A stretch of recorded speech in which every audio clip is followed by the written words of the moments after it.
एक गांव में मोहन और सोहन नाम के दो दोस्त रहते थे।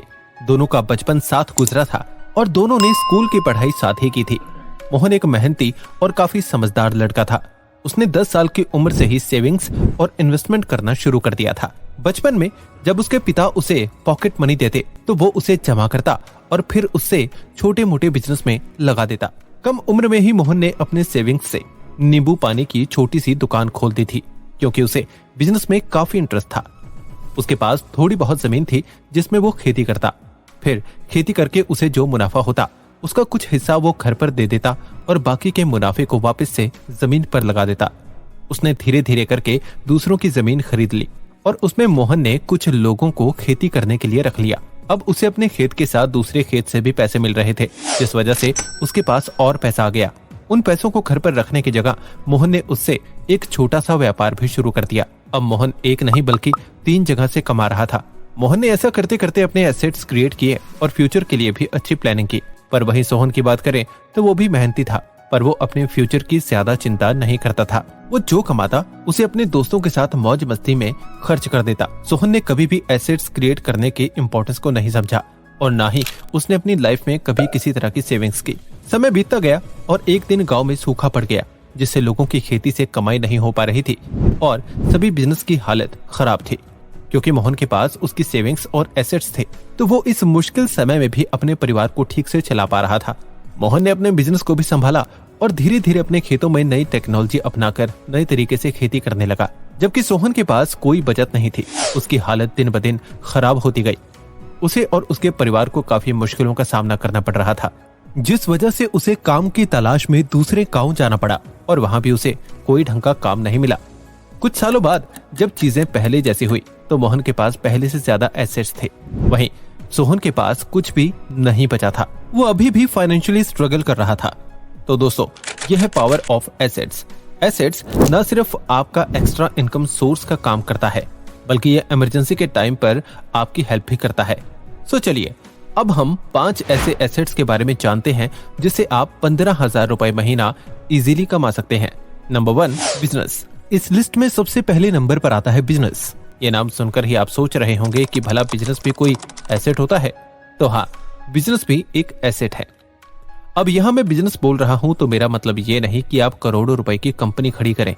अभी हमारा गोल महीने का 15,000 कमाना है, तो आप कोई ऐसा प्रोडक्ट क्रिएट कर सकते हो जिसकी प्राइस 150 हो और आप महीने में 100 लोगों को उसे बेचकर अपना 15,000 कमाने का गोल अचीव कर सकते हो।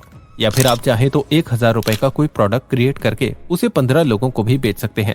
या अगर आपके पास कोई खास प्रोडक्ट है तो आप 15,000 का एक प्रोडक्ट सिर्फ एक आदमी को बेचकर 15,000 कमा सकते हो। आई नो आप यही सोच रहे होंगे कि ये कैलकुलेशन तो सुनने में अच्छी लग रही है, लेकिन इसका कोई मतलब नहीं है, क्योंकि 15,000 रुपए देकर कोई प्रोडक्ट नहीं खरीदता है। इसीलिए आपको फोकस करना चाहिए पहले वाले ऑप्शन पर, यानी आपको 150 रुपए का प्रोडक्ट 100 लोगों को बेचना है। आप चाहे तो 150 रुपए का कोई ई बुक बेच सकते हैं। आपके पास जो भी स्किल है आप उसका यूज करके एक ई बुक बना सकते हैं और उसे बेच सकते हैं। चलो मान लो आपको कुकिंग आती है तो आप 1,000 रुपए लेकर लोगों को खाना बनाना सिखा सकते हैं। अगर आपको 15 स्टूडेंट्स भी मिल गए तो आपका गोल पूरा हो जाएगा। ये तो सिर्फ एक एग्जाम्पल है, बाकी आप देखिए आप किस चीज में अच्छे हैं और फिर उसी के अकॉर्डिंग अपना रास्ता ढूंढिए।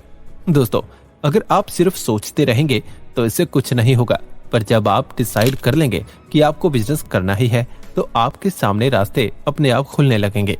Number 2, real estate. Real estate ऐसा एसेट है जिसमें सभी इन्वेस्ट करते हैं। जिन लोगों को एसेट्स की ज्यादा नॉलेज नहीं है वो लोग भी रियल एस्टेट में अपना पैसा लगाते हैं, क्योंकि रियल एस्टेट में इवेंचुअली आपके पैसे लॉन्ग टर्म में बढ़ते हैं। दुनिया में बहुत से ऐसे लोग हैं जिन्होंने एसेट से अपनी वेल्थ क्रिएट की है। आप रॉबर्ट कियोसाकी का ही एग्जांपल ले लीजिए।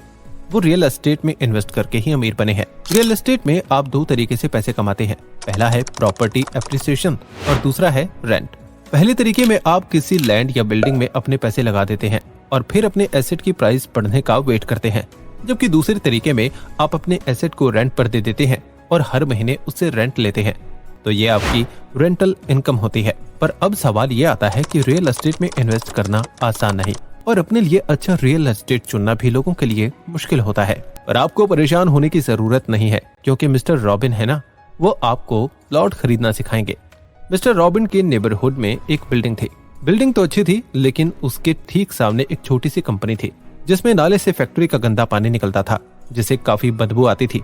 इसीलिए कोई भी बिल्डिंग को खरीदना नहीं चाहता था।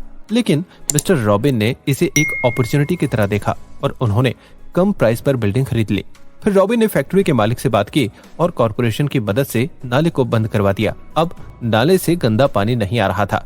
फिर रॉबिन ने देखा बिल्डिंग खाली पड़ी है, इसलिए उसने अपने बिल्डिंग में कुछ किराएदार रख लिए, जिससे मिस्टर रॉबिन को हर महीने 50,000 तक की रेंटल इनकम मिलने लगी। और क्योंकि अब नाला बंद हो चुका था तो प्रॉपर्टी की प्राइस तो सीधा डबल ही हो गई। तो मिस्टर रॉबिन की तरह अपॉर्चुनिटी देखकर आप भी रियल एस्टेट में पैसे इन्वेस्ट कर सकते हो।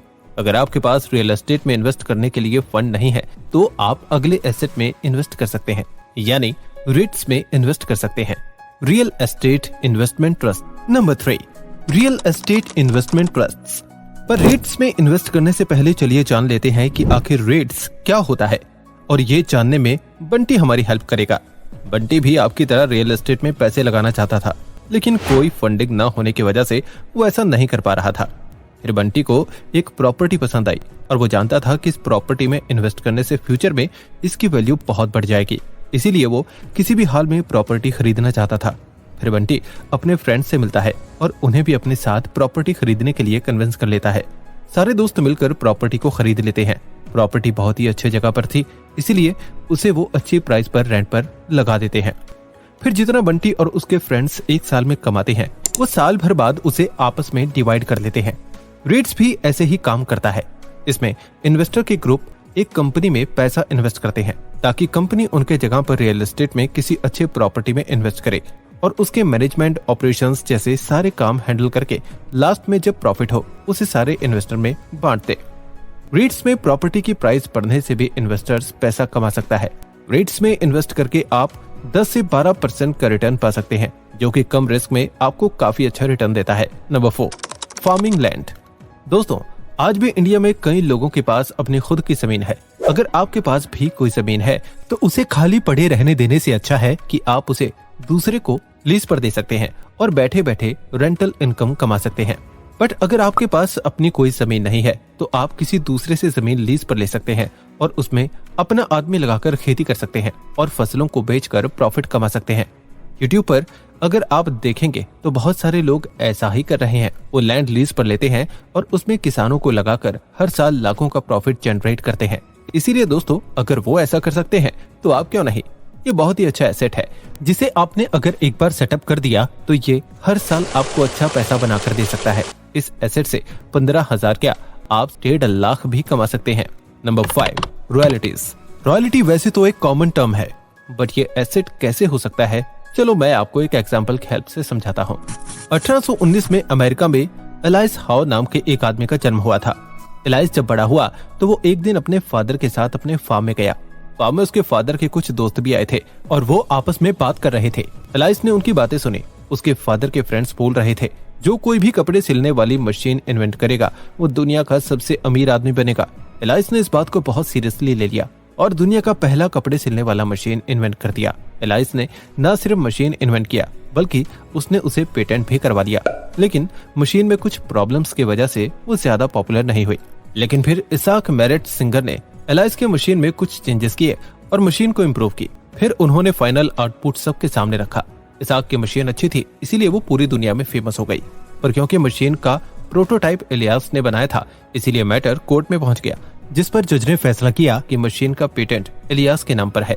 इसीलिए इसाक को अपने हर मशीन के सेल पर इलियास को $25 रॉयल्टी देनी पड़ेगी। इस तरह सिर्फ रॉयल्टी से इलियास ने इतना कमा लिया कि अगर हम आज के टाइम से कंपेयर करें तो वो अपने रॉयल्टी इनकम से दुनिया के 4th रिचेस्ट पर्सन बन जाते। तो देखा आपने, रॉयल्टी से भी आप अमीर बन सकते हैं। दोस्तों, आपको रॉयल्टी इनकम जनरेट करने के लिए सिलाई मशीन, टीवी जैसी इन्वेंशन करने की जरूरत नहीं है। आप अपने ओरिजिनल कंटेंट जैसे अपने लिरिक्स, कोई बुक या बैकग्राउंड म्यूजिक का पेटेंट लेकर भी रॉयल्टी इनकम क्रिएट कर सकते हैं। दोस्तों, ये है 5 ऐसे एसेट्स जिसे आप बहुत ही कम रिस्क में जनरेट कर सकते हैं। ये एसेट्स आराम से आपको 15,000 की इनकम क्रिएट करके दे सकते हैं। Thank you brain grain family. इस वीडियो में बस इतना ही। अगर आपको ये वीडियो पसंद आई तो वीडियो को लाइक और चैनल को सब्सक्राइब करें। और अगर आप किसी टॉपिक पर वीडियो देखना चाहते हैं तो कमेंट करके हमें बताएं। जल्द ही मिलते हैं एक और शानदार वीडियो के साथ।